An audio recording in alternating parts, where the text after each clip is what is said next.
nè quả này họ đã lừa đàn xài tạm thời xài tạm thời một trăm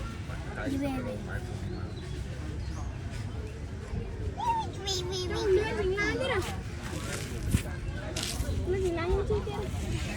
ta sẽ mơ đầm ra trong ta nó là nè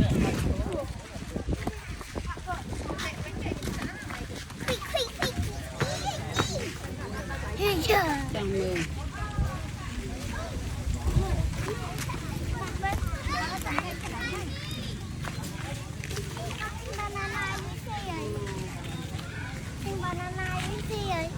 viên đi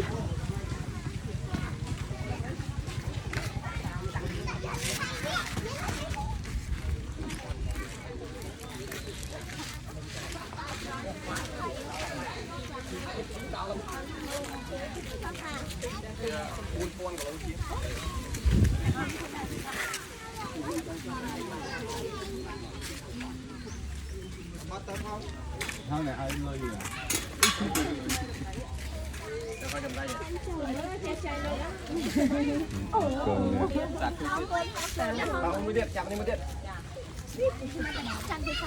Anh thấy mà bị la lấy chiếc xe đi xa mày về lấy lại